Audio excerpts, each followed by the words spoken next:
오늘은 새해 첫 예배를 드리게 되었습니다. 그래서 2021년이 지나가고 2022년이 이제 시작이 되게 됐는데, 특히 올 한 해는 하나님께서 이미 말씀을 통해서 가야 할 길을 주셨습니다. 나의 24, 교회 24, 현장 24의 축복을 가지고 올해는 분명히 작년과 다르고 어제와 다른 정복의 시련의 말씀을 주시고, 분명히 하나님께서는 그 말씀 언약대로 성취해 나가실 줄 확신합니다. 언약으로 첫 시작하신 하나님께서 반드시 마지막 날까지 하나님께서는 이루시게 될 겁니다. 왜 그러냐? 우리의 기준은 환경, 현실이 아니거든요. 말씀입니다. 그죠? 우리가 보통 살아가면서요, 세상에 예측할 수 없는 일들이 되게 많이 벌어지게 됩니다. 그러다 보니까 보험을 많이 넣어요. 그죠? 저도 차를 운전합니다만은 차량 보험이 들어가 있죠. 그거는 사고가 날 거라는 확신 가지고 보험을 넣는 게 아니죠. 혹시나 예측하지 못하는 일이 있을까봐 이렇게 보험을 이렇게 들어놓게 됩니다. 그러니까 저는 뭐 차량 보험이니까 당연히 이렇게 넣는데, 일반적인 다른 보험에 대해서는 그렇게 제가 관심이 없어요. 뭐 안 다칠 거라 확신이 있다기보다는 그냥 보험이란 자체는 이걸 잘 모르는 겁니다. 근데 제가 뭐 보통 가족들이 뭐 보험을 넣는다 이러면 하라고 그래요, 그냥. 근데 제 스스로 보험을 넣은 게 딱 하나가 있습니다. 그 어느 날 제가 치아가 굉장히 좋았는데 치아가 점점 안 좋아지는 겁니다. 그래서 이것도 뭐 믿음인지는 모르겠습니다만은 치아가 계속 안 좋아질 거라는 생각이 들었어요. 그래서 이 치아에 관련돼 있는 이 보험을 좀 넣어야 되겠다 이런 생각이 드는데, 제가 보험을 이렇게 모르지 않습니까? 그래서 저희 교회에 그 보험 전문가인 우리 이영분 권사님한테 제가 전화를 했습니다, 직접. 그래서 제 치아가 이런데 보험을 어떻게 했으면 좋겠냐 이러니까 권사님께서 뭐 여러 가지를 얘기를 하시더라고요. 근데 솔직히 무슨 말인지 모르겠어요. 제가 보험 자체를 모르니까. 근데 권사님께서 추천해 주신 게 있길래 제가 권사님 그냥 추천을 믿고 그냥 가입을 한 겁니다. 그래서 매달 이렇게 돈을 이렇게 납부를 하고 있었죠. 그러다가 이제 점점 시간이 지나고 난 다음에 이제 진짜 치아가 안 좋아지게 된 거예요. 그래서 임플란트를 해야 되겠다 해서 병원을 간 겁니다. 병원을 갔는데 제 치아가 뭐 안 보이시죠? 뭐 이쪽 같은 경우는 치아가 깨지고 이래서 뿌리만 남은 것도 있어요. 그래서 이거를 잔존치근이라고 하대요. 그래서 병원 가서 이걸 치료를 하려고 하니까 의사분이 그런 얘기를 하는 겁니다. 이 잔존치근은 보험 처리가 안 된대요. 지금까지 보험 처리가 된 적이 없대요. 순간 낙심이 되는 겁니다. 이때를 위하여 내가 이때를 위하여 준비했는데. 그래서 제가 권사님한테 다시 전화를 걸었어요. 그랬더니 권사님께서 된다는 거예요. 근데 병원에서 안 된다는데요? 이러니까 권사님이 된대요. 그러면서 권사님께서 약관을 보내주신 겁니다. 그런데 다행히 제가 가진 이 보험은요, 잔존치근이 있어도 혜택을 받는 거예요, 약관에. 그리고 또 뭐가 있었냐면, 저는 치아만 된 줄 알았더니 안면이 다 되는 겁니다. 그래서 제가 시력이 굉장히 안 좋아요. 그래서 제 안경을 벗으면 아예 생활 자체가 안 됩니다. 그래서 나중에 안경을 벗을 요량으로 이 뭐 수술이 있다네요. 그래서 요새 뭐 목사님들끼리 유행입니다. 그래서 다 안경 벗고 난리예요. 그래서 저도 해야 되겠다 이런 마음을 가지고 있고, 뿐만 아니라 코도 된대요. 그래서 코가 주저앉거나 이러면 이것도 보험 혜택을 받는다는 겁니다. 어떻게 이런 일이, 너무 기분이 좋았어요. 그러니까 이거는 약관에 그렇게 정해져 있게 되는 거거든요. 제가 지금 그 보험을 들으라, 보험 지금 소개를 하는 지금 얘기가 아니고요. 우리가 오늘 말씀을 듣지 않습니까? 이게 성경 말씀이거든요. 이 성경 말씀이, 이 보험이요, 돈을 냈기 때문에 나를 도와주는 게 아니라 이 보험을 만들 때 약관이 정해져 있어요. 이건 법적인 효력이거든요. 이거는 법적인 혜택도 받고 법적인 보호를 받습니다. 반드시 약관에 의해서 진행이 돼야 돼요. 그러면 이 사람이 좀 컴플레인을 했어요, 자기 본사에. 그렇다고 해서 그 약관이 있는데 그걸 혜택을 안 주거나 그렇게 하지 않거든요. 무조건 약관에 결정된 대로 진행이 됩니다.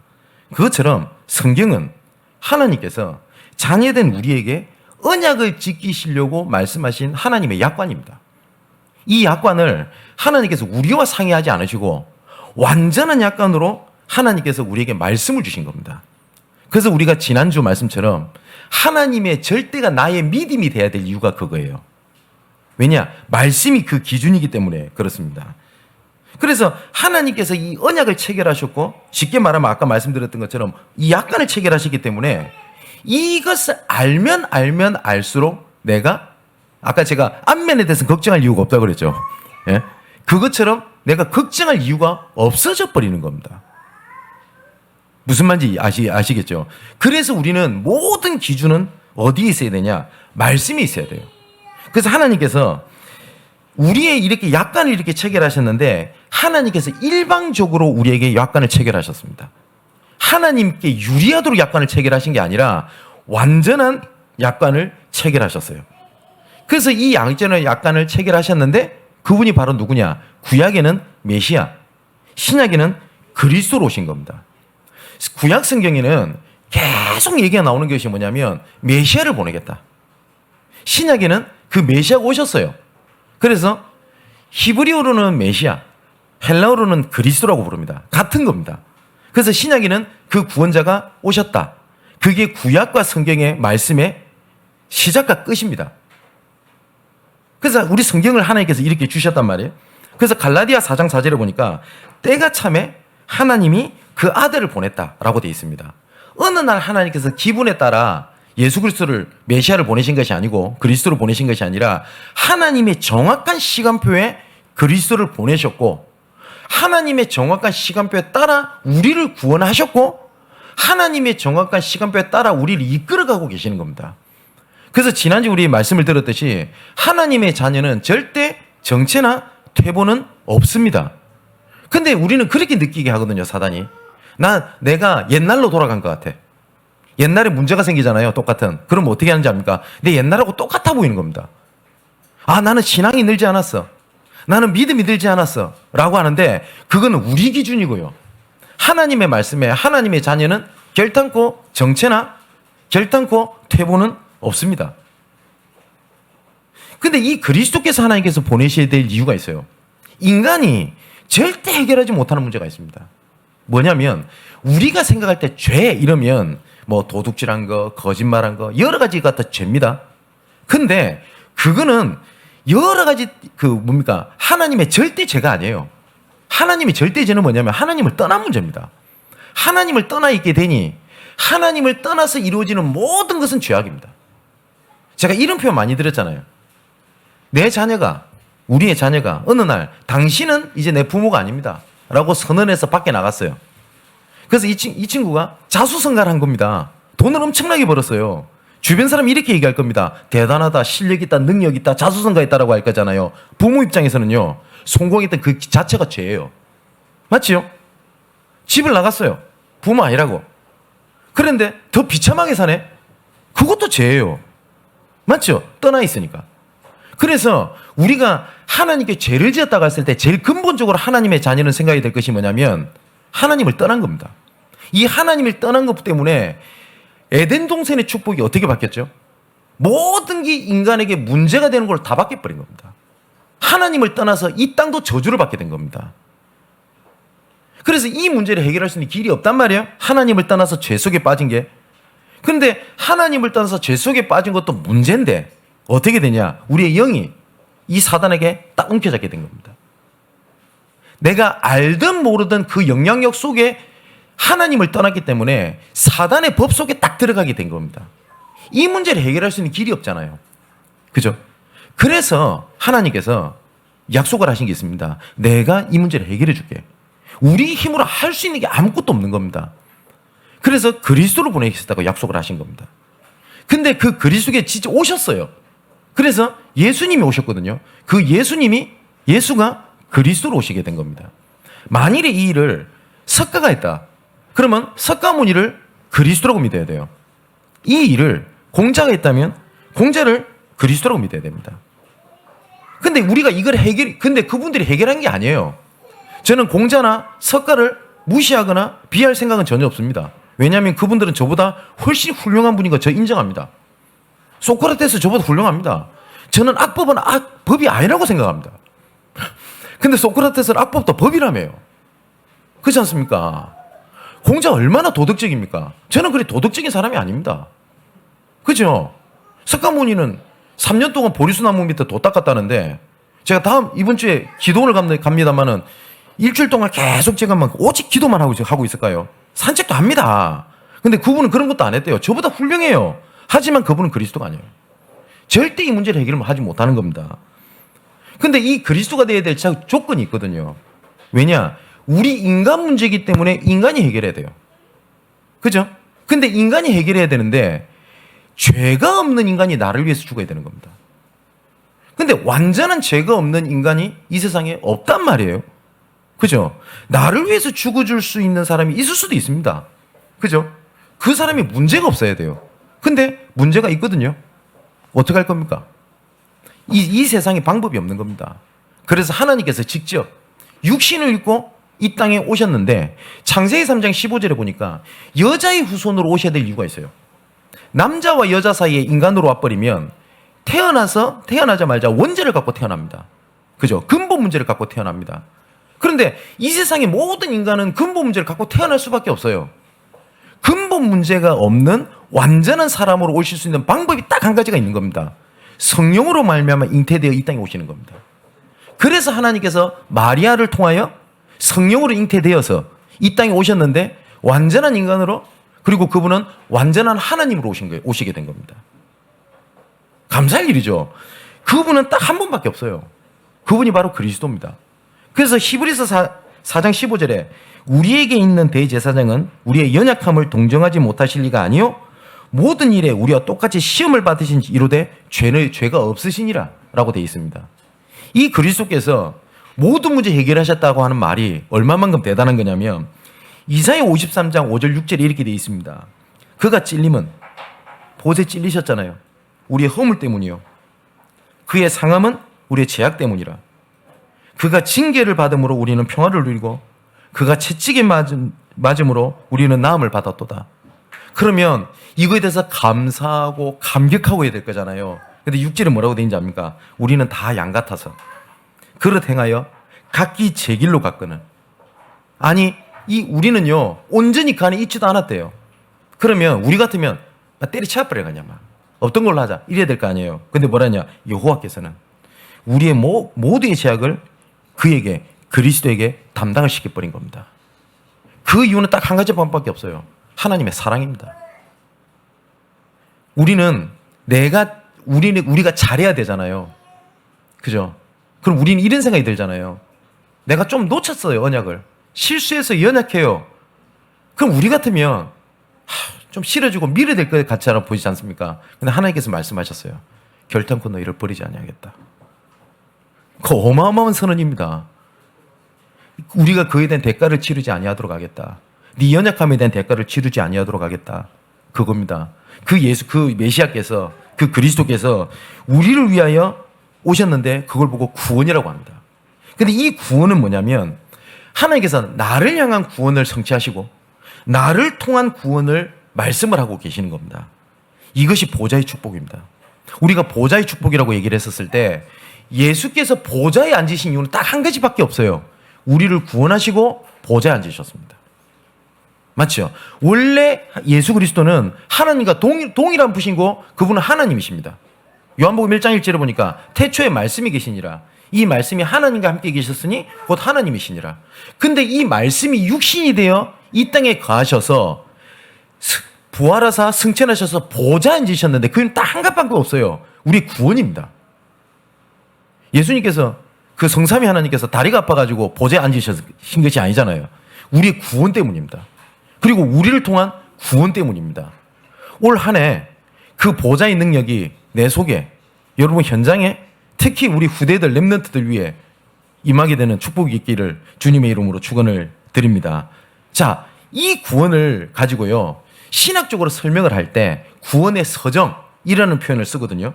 이거를 구원의 순서라고도 부르는데 이거는 구원의 시간적 순서가 아니라 논리적 순서를 얘기를 하는 겁니다. 그래서 신학적으로 지금 얘기할 시간은 없으니까 쉽게 말하면 그거예요. 하나님께서는 우리를 구원시키고 난 다음에 그냥 두시지 아니하고 구원을 계속 하나님 완성시켜 나가시는 겁니다.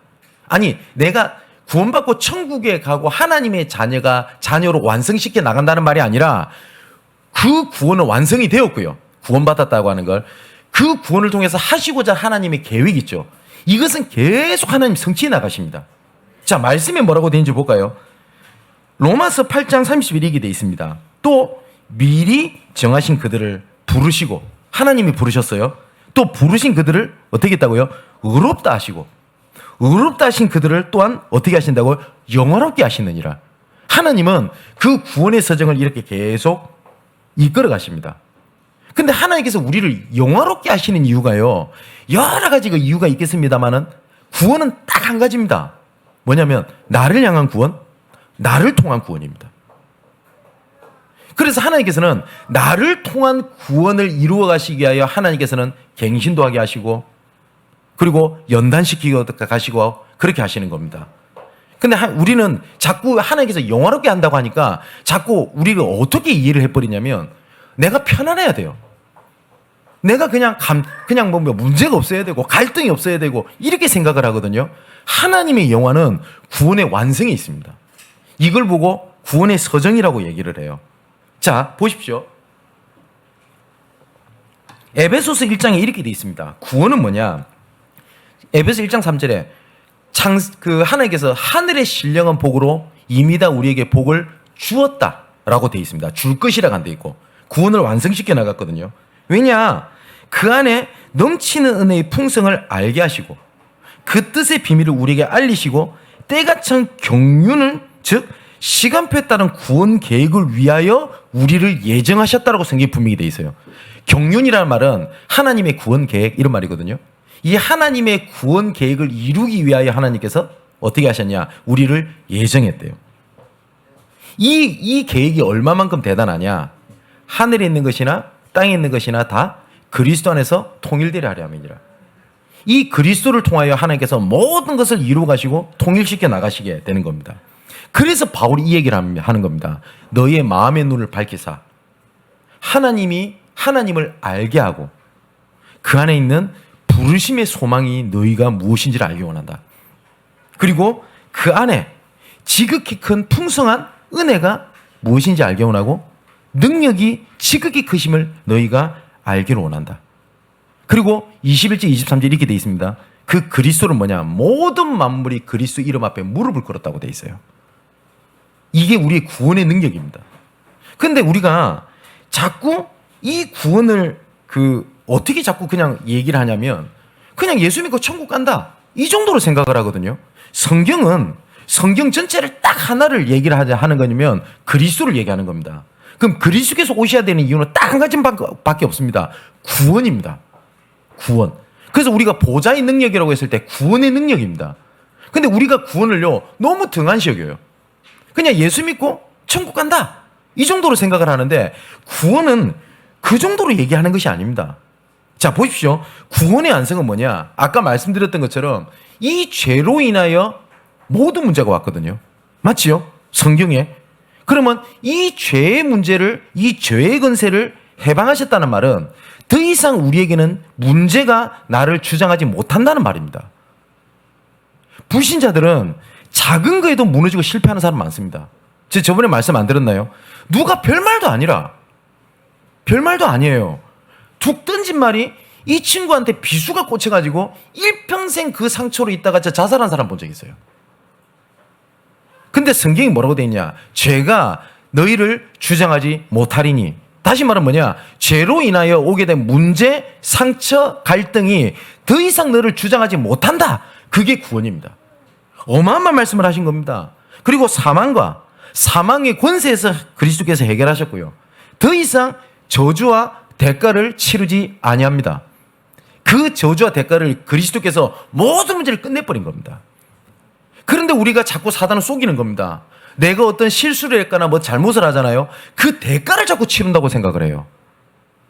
만일에 대가를 치른다면 어떤 말이냐? 그리스도께서 모든 문제 해결 안 하셨다는 말이에요. 근데 예수께서는 분명히 요한복음 19장 30절에 십자가에서 마지막으로 선언하셨습니다. 내가 다 이루었다. 내가 모든 대가를 다 치루었다. 네 모든 문제 끝났다. 더 이상 너는 문제 없다. 더 이상 문제가 너를 주장하지 못한다. 너는 의롭다. 넌 내 앞에 거룩하다. 너는 나 앞에 흠이 없다. 라고 선언을 하셨어요. 근데 사단은 이거 어떻게 바꾼지 압니까? 너 부족해. 너 문제 많아. 너 그래서 안 돼. 이래서 안 돼. 저래서 안 돼. 그래서 사단이 자꾸 어떻게 바꾸는지 압니까? 하나님을 붙잡고 있는 것이 아니라 자꾸 어떻게 하냐면 뭘 해야 되는 것처럼 자꾸 방향을 틀어버리게 되는 겁니다.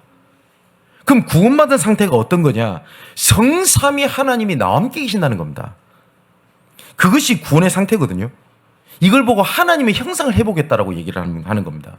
구원받았다는 거는요, 하나님과 함께 있다 이 말이거든요. 하나님을 떠나서 죄 속에 죄의 본성, 죄의 상태에 있었기 때문에 하나님과 같이 할 수 절대 없는 존재였어요. 근데 하나님께서 우리를 어떻게 만드셨다고요? 의롭다. 의롭다는 말은 죄 없다 이 말입니다. 그래서 하나님과 함께 할 수 있는 겁니다. 우리 사랑하는 성도 여러분, 한번 속으로 한번 믿음의 고백을 해보십시오. 나 문제 많다. 나 어렵다. 나는 여러 가지가 일이 있다. 그러면 나는 의롭지 않은 겁니다. 그럼 하나님과 함께 할 수 없는 존재라는 말이에요, 그 말이. 근데 하나님께서 뭐라고 말씀하시냐? 너를 의롭게 했고, 의롭게 했기 때문에 뭐냐? 하나님이 우리를 칭해 주신 겁니다. 아니, 목사님, 저 문제 많은데요? 저 죄 짓는데요? 그래서 더 정확하게는 우리는 죄인인 건 맞습니다. 문제 많은 건 맞습니다. 근데 하나님께서 뭐라고 말씀하셨냐? 그런데 내가 너를 의롭다, 죄 없다라고 법적으로 선언을 해버린 거라고요. 그래서 우리 지난주 말씀처럼 생명과 성령의 법이 죄와 사망의 법에서 너를 해방하였음이니라. 하나님의 법에 끝내버렸다고요. 더 이상 사단의 법, 내 감정의 법, 내 과거의 법에 묶일 이유가 없어요. 생명과 성령의 법이 하나님의 법의 절대가 뭐요? 다른 법을 다 무너뜨려 버린 겁니다. 무력화시켜 버린 겁니다. 그럼 우리는 뭐가 돼야 되냐? 하나님의 법이 나의 절대 법이에요. 그렇기 때문에 하나님의 말씀이 뭐라고 돼 있냐? 그게 되게 중요하거든요. 자, 이 법이라는 게 왜 그러냐면 저는 키가 크다고 생각했어요, 나름. 근데 우리 게 청년들 보니까, 랩런트도 보니까 다 180 이상이라. 그러다 보니까 제가 키가 크다고 주장할 수 없게 됐어요. 네. 근데 왜 제가 제일 키가 크다고 생각했냐면, 저희 집안에 제가 제일 큽니다. 그래서 저는 키 큰 줄 알았어요. 보세요. 그 기준이, 법이 다른 사람의 키의 법으로 잡혀 있으니까 나는 키가 작은 거예요. 맞지요? 나는 가난하다. 뭐 어떤 법으로 봐서 그래요? 다른 내 기준에 저렇게 사는 것이 행복인가 봐라는 법을 두니까 나는 가난한 거예요. 그죠? 내가 봤을 때 내 기준입니다. 내가 봤을 때 저 사람은 되게 실력이 있어. 그게 기준이에요. 그러다 보니까 뭡니까? 내한테는 나는 무능한 겁니다. 그 기준이 그리 바뀌어요. 우리 랩런트도 잘 모를걸? 예전에 여러분들 미스 코리아라는 대회라는 게 있었어요. 이 인기 좋았어요. 옛날에 한 70년대, 80년대 미스 코리아 한번 사진 한번 검색해 보세요. 지금이랑 미의 기준이 완전히 달라요. 통통했어야 돼요. 알아요? 쌍꺼풀이 없었어야 돼요. 그게 뭐냐면 미의 기준이었어요. 그 법으로 봤었을 때 지금 쌍꺼풀 있고 이쁘게 생긴 우리 여자 청년들 있죠? 다 못생겼어. 근데 이 법과 기준은요, 바뀌어요.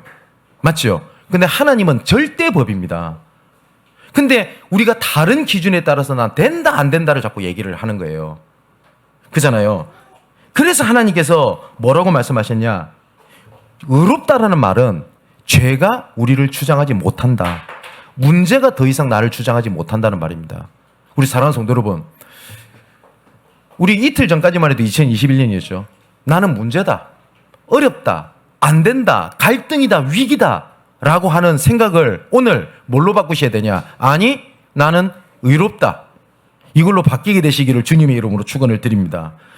로마서 6장 14절에 죄가 너희를 주장하지 못하리니 이는 너희가 법 아래에 있지 아니하고 은혜 아래에 있음이니라. 맞지요? 또 로마서 8장 33절 34절에 누가 능히 하나님께서 택하신 자들을 고발하겠냐? 하나님의 법에 있는 자들도 누가 건드리겠냐? 의롭다 하신 이는 뭐요? 진성민 목사가 아니고 의롭다 하신 이는 하나님이시니 누가 너희를 정죄하고 하겠냐? 하나님의 법에 뭐라고 할 말씀? 의롭다. 라고 말씀하셨어요. 사단은 계속 얘기할 겁니다. 너 문제 많다. 너는 갈등 있다. 너는 안 된다. 너는 부족하다. 라고 얘기할 겁니다. 근데 하나님은 뭐라고 말씀하시냐? 의롭다. 라고 말씀을 하셨어요. 이 시간 사단의 법, 세상의 법, 감정의 법이 아니라 하나님의 법이 나의 절대로 그리고 나의 믿음으로 붙잡아게 되시기를 주님의 이름으로 축원을 드립니다. 자, 이 하나님의 나라를 위하여 하나님께서 우리 교회를 이렇게 세우신 겁니다. 교회를. 근데요, 여러 가지 기준에 봤었을 때 뭡니까? 세상 기준으로 봤을 때 교회는 이렇게 무능하고 보잘것없고 이렇게 흠이 많은 데가 얼마나 많습니까? 맞죠? 여러분, 완전한 교회, 내 상처 안 주는 교회, 그리고 내가 어떻게 하는 교회, 그런 교회는 세상에 없어요. 그죠? 없다고요. 그런데 자꾸 우리는 어떻게 생각을 하냐? 어떻게 생각을 하냐? 교회를 자꾸 세상 기준으로 보니까 교회는 자꾸 부족해 보이는 거예요. 근데 하나님께서는 이 교회를 뭐라고 말씀하셨냐? 예수께서 피로 값주고 산 교회라고 말씀하셨어요. 우리가 성경을 계속 확인하고 있지 않습니까? 완전한 교회는 단 한 군데도 없었어요. 로마 교회 얼마나 문제가 많았는데요. 고린도 교회, 데살로니가 교회, 우리가 성경에 나오는 교회 중에 문제 없는 교회가 없었어요. 여러분, 루디아 이러면 절대 제자 이런 생각이 들죠. 성경에도 나와요. 이 루디아가 교회 안에 분쟁을 일으켜요. 그래서 교회가 폐가 갈려요. 완전한 사람이 없었어요. 근데 희한하죠. 제가 아까 말씀드렸죠. 하나님의 자녀는 태보나 정체 없다고요. 다시 말하면 하나님의 교회는 태보나 정체가 없어요. 아니, 우리 정체된 것 같은데요. 그건 우리 기준. 하나님께서는 날마다 구원을 성취해 나가시는 겁니다. 자, 그러면 우리가 정말 오늘 말씀을 가지고 찾아봐야 될 게 있어요. 뭐냐면 이게 진짜 우리 믿음인데, 이게 믿음인데 구원에 대해서 오해를 하고 유대인들이 그러고 있었단 말이에요.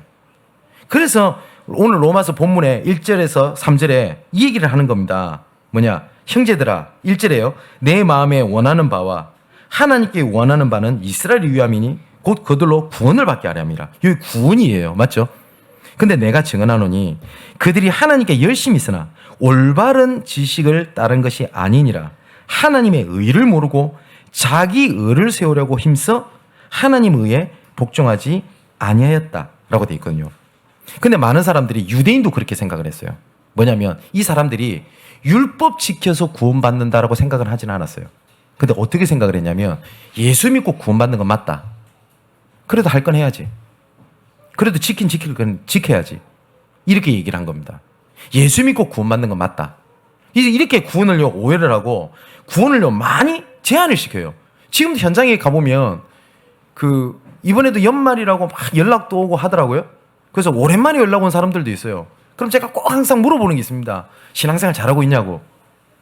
그러면 그 10명 중에 9명은 뭐라고 얘기한답니까? 잘 안 된대요. 힘들대요. 어렵대요. 그럼 꼭 물어보는 게 있어요. 너 하나님 자녀가 맞지? 그러면 네, 하나님 자녀가 맞습니다가 아니라 하나님의 자녀는 맞는데요 하고 뭘 자꾸 붙여요.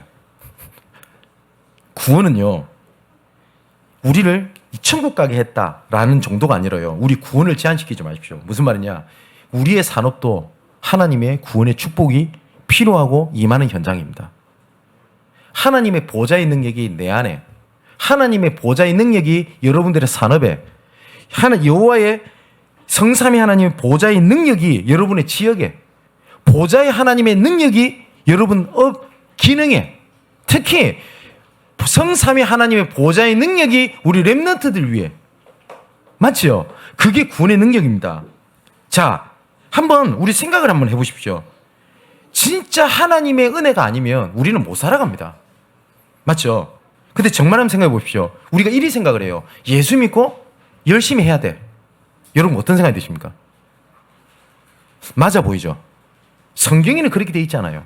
예수 믿으면 도덕적으로 살아야 됩니까? 맞아요? 성경이 그렇게 돼 있지 않아요. 그럼 이걸 또 오해해가지고 예수 믿으면 막 나태하게 살아라, 예수 믿으면 막 죄짓고 그냥 비도덕적으로 살아라, 이 말을 얘기하는 게 아니죠. 구원에 다른 것이 들어갈 수 없다고요. 내 스스로 우리 렘넌트를 볼 때도 기준이 그거예요. 이 친구 마음속에 그리스도가 계신다. 그러면 얘는 의로운 하나님의 자녀입니다. 그러면 하나님께서 구원의 서정 영화롭게 이끌어 가시는 과정 속에 좀 속을 수 있어요. 그럼 하나님 갱신하게 하실 겁니다. 왜냐? 하나님이 영화롭게 하시기 때문에. 근데 우린 자꾸 기준을요 어떻게 두냐? 유대인이 그랬다니까요. 예수 믿고 구원받는 건 맞아. 그래도 할례행해야 되잖아. 아니 할례행하는 거 좋습니다. 아니 말로 위생적으로도 좋고 예수 믿고 도덕적으로 살아라. 당연히 착하게 살아야죠. 그런데 이것이 뭐예요? 구원을요 자꾸 제한을 시키고 구원을 계속 약화시키는 일을 하게 되는 거예요. 우리 사는 성도 여러분 이해되십니까? 복음에는 다른 것이 들어가지 않아요. 그래서 우리가 로마서 시작을 하면서 말씀만 드리지 않았습니까? 하나님의 복음은 그리스도만 복음이라고요. 근데 이 사단은 자꾸 이 복음을 약화시키기 위해서 뭐 어떻게 하냐? 복음이니까 이렇게 돼야 돼. 자꾸 다른 기준을 붙여요. 하나님이 보시는 기준은 뭔지 압니까?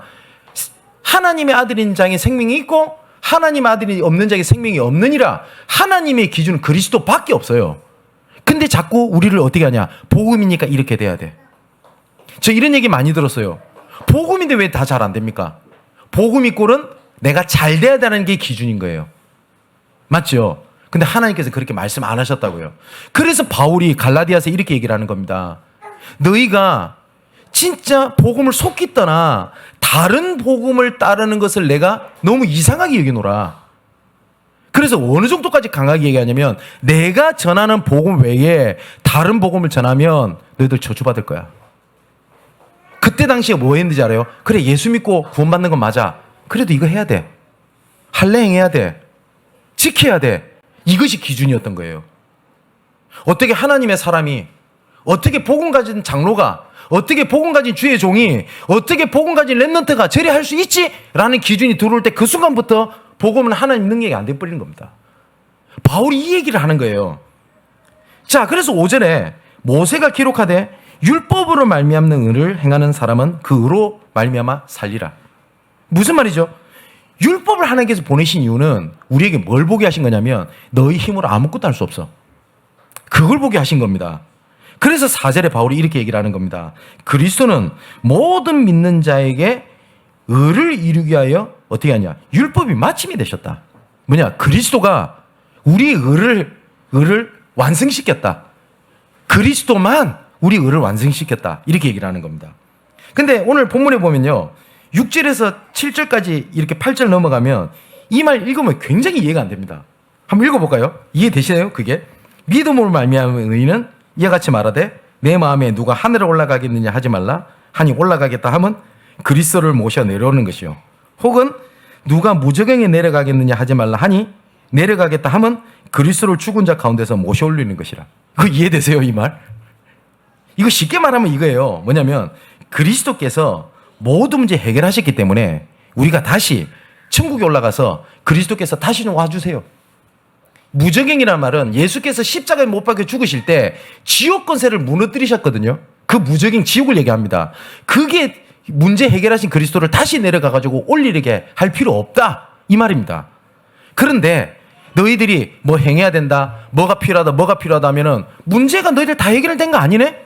그러면 다시 그리스도 내려오게 해. 다시 그리스도를 무정에서 끌어올려. 그 말을 하는 거예요, 바울이. 그래서 이 부분을 두고 칼빈이 뭐라고 얘기했는지를 찾아봤거든요. 뭐라고 돼 있냐? 우리의 구원이 보장되어 있다는 것은 생명이 우리를 위해 획득이 되어진 것과 사망이 이미 정복되어졌다는 것을 우리가 아는 것에 있다. 이미 정복됐다. 죄의 권세는. 그러므로 더 이상 어떤 것을 구할 필요가 없어지게 된 거다. 더 구하려고 하는 것은 그리스도를 하늘에서 모셔 내려오고 하는 것과 같고 불행을 염려하는 것은 그리스도를 죽으심을 무료화시키는 것이고 부인하게 하는 것이다. 이렇게 주석을 달아놨대요. 칼빈이. 저 이 말 듣고 맞아. 이 말입니다. 쉽게 말하면 그거예요. 너 문제 안 끝났어? 그럼 그리스도 다시 오셔야 되네?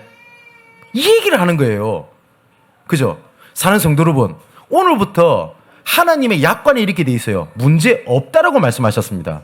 더 이상 그 문제에 주장당하고 영향받고 무너지고 낙심하고 좌절하지 않게 되시기를 주님의 이름으로 축원을 드립니다. 자, 그래서 9절에서 13절에 하나님의 절대 방법이 바로 이 그리스도를 믿는 겁니다. 그래서 이렇게 돼 있죠. 사람이 마음으로 믿어 의에 이르고 입으로 신하여 구원에 이르느니라. 우리가 믿음의 고백할 때 흑암이 무너져 버립니다. 우리가 믿음의 선언을 할 때 흑암은 무너집니다. 잠언에 보면 말에 대한 얘기가 되게 많이 나와요. 이 말은 배의 키와 같거든요. 우리 랩런트들한테 그 얘기를 하시고 우리 지금 문제 가운데 있는 우리 성도분들은 지금부터 믿음의 고백하십시오. 이게 어렵잖아요. 내가 이 일이 절대 불가능한 것처럼 보이잖아요. 아니다. 하나님은 나를 의롭게 했다. 하나님이 나를 영원롭게 한다 했다. 그렇기 때문에 조금 정체된 것 같아도 이건 정체된 것이 아니고 하나님이 나를 이끌어가는 것이다. 믿음의 고백입니다. 자, 성경이 이르되 누구든지 그를 믿는 자는 부끄러움을 당하지 아니하리라.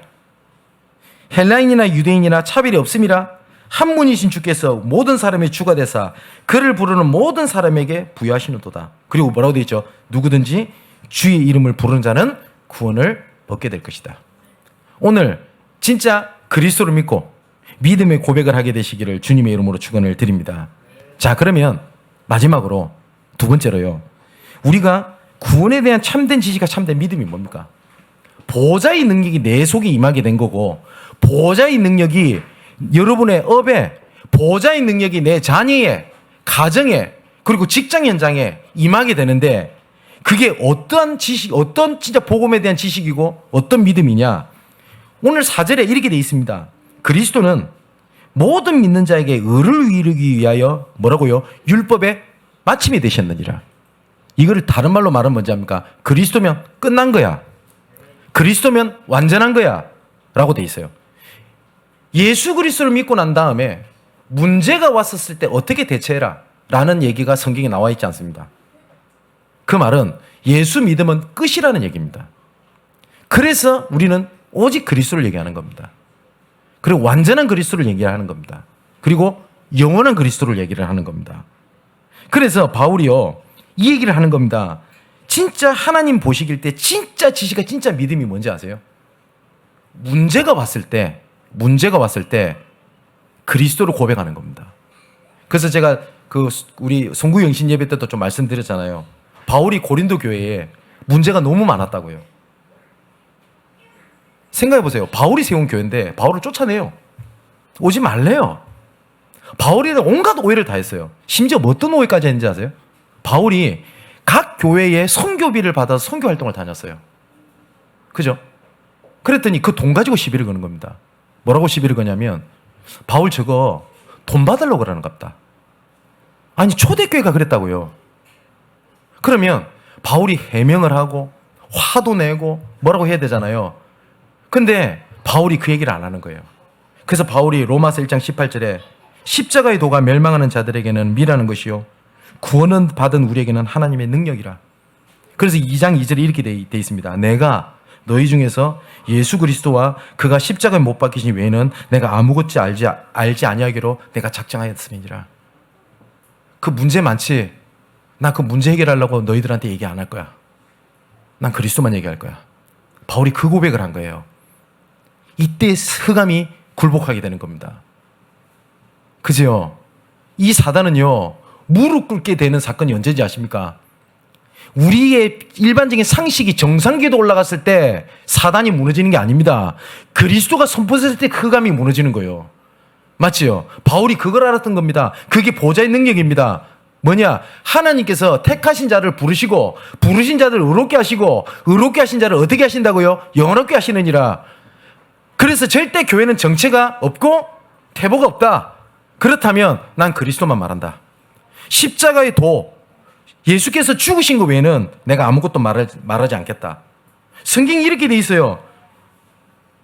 뭐죠? 골로새서 2장 2절 3절에 그래서 나는 이 그리스도만 말하는 이유가 뭐냐? 이 그리스도 안에 모든 지혜와 지식 보화가 다 감춰져 있다.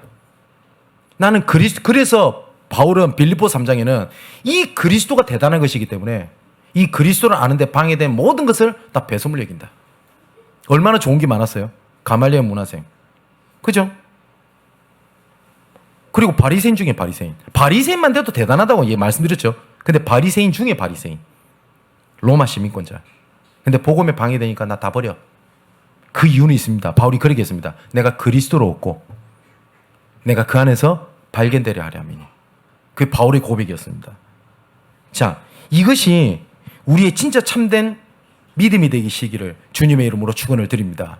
우리가 그리스도를 붙잡을 때, 그리고 그리스도를 붙잡는 믿음을 고백을 할 때 흑암이 무너지는 것이지, 내가 깨달았니, 내가 못 깨달았니, 내가 하니 안 하니에 따라서 흑암이 무너지는 것이 아닙니다. 자, 우리가 여러 가지 포럼을 듣다 보면 감동도 되고 이러죠. 예전에 누구 어떤 믿음의 고백을 들으면 뭐 감동되고 이렇게 않습니까? 근데 한번 물어봅시다. 그 영혼이 가든가요? 우리 교회에서 막 우리 한번 해보자. 2021년에 정복 현장을 놓고 이거 한번 해보자 이러면 분위기 확 달아오를 겁니다. 그 계속 갈 것 같죠?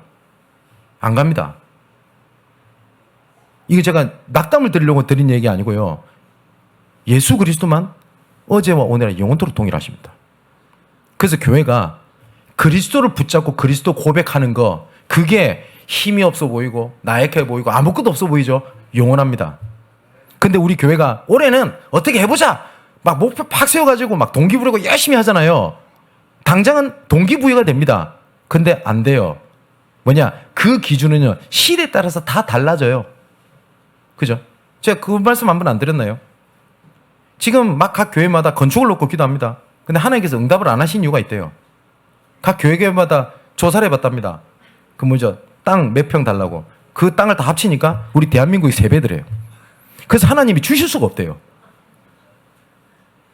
여러분, 이거 참 우프다고 얘기를 하죠. 우리가 그게 언약입니까? 아니잖아요. 우리 교회가 일평생 변하지 말아야 될 언약은 오직 그리스도만 말하고, 오직 그리스도만 붙잡고, 오직 그리스도만 증거했더니 나머지는 하나님이 책임지셨다. 그 증거입니다. 자, 그래서 하나님의 나라에 대한 이제 믿음입니다. 그래서 하나님의 감람원에서 40일 동안 하나님의 나라 일을 말씀하셨다라고 되어 있거든요. 그런데 끝까지 어떻게 생각하는 제자가 있었냐? 아마 그 이스라엘을 회복할 때가 언제입니까? 라고 질문했던 제자가 여러 가지 맥락을 봤을 때는 빌립일 가능성이 커요. 사도 빌립이. 근데 어쨌든 그게 중요한 건 아니고, 이스라엘 회복할 때가 언제입니까? 예수님이 승천하실 때 됐어요. 우리 식으로 말하면 이겁니다. 아, 그런데 그래 보좌의 능력 알겠는데, 예? 아, 그래 예수가 그리스도 알겠는데, 언제 해결될까요 내 문제? 이 얘기를 한 거예요. 그때 예수님께서 단호하게 말씀하셨습니다. 때와 기한은 아버지께 두셨으니 그 너희가 알 바가 아니요. 뭐냐? 그거는 응답될 거야. 이미 보장돼 있어. 보좌의 축복이야. 나 또 그거는 시간 정확하게 올 거야. 오직 성령이 너희 임하시면 뭘 하라고요? 증인된 입장에서. 그래서 마태복음 6장 33절에는 예수님께서 이렇게 말씀하셨습니다. 먼저 그의 나라와 그 의를 구해라. 그러면 이 모든 것을 다 너에게 더하여 주실 것이 될 거다 라고 말씀하셨습니다. 정말 그리스도만 믿는 참된 믿음이 올해의 시작이 되고 올해의 마지막이 되며 영원히 되시기를 주님의 이름으로 축원을 드립니다. 자, 이제 결론을 맺겠습니다. 올 한 해 계속 하나님께서 말씀을 주시고 이끌어 가시게 될 거라고 저는 정말 근거 있는 확신이 있습니다. 뭐냐? 말씀에 그렇게 되어 있습니다. 올 한 해 우리 교회가 나이 24, 교회 24, 현장 24를 가지고 이제는 올 한 해, 작년에는 정복의 현장이었던 것이 이 정복의 실현으로 눈에 보이고 손에 잡힐 하나님의 응답을 주시게 될 겁니다. 그 4가지 방향을 절대 놓치지 마십시오. 가장 첫 번째는 뭐냐? 하나님께서 모세를 부를 때 이렇게 말씀하셨습니다. 너 잘하네. 너 진짜 믿음 있네. 중심 있네. 그래서 하나님께서 모세를 세운 게 아닙니다. 아브라함의 하나님, 이삭의 하나님, 야곱의 하나님께서 너를 보냈다고 얘기해라. 보세요. 언약의 흐름 속에 모세입니다. 그러면 언약의 흐름 속에 있는 나입니다. 언약의 흐름 속에 있는 우리 교회입니다.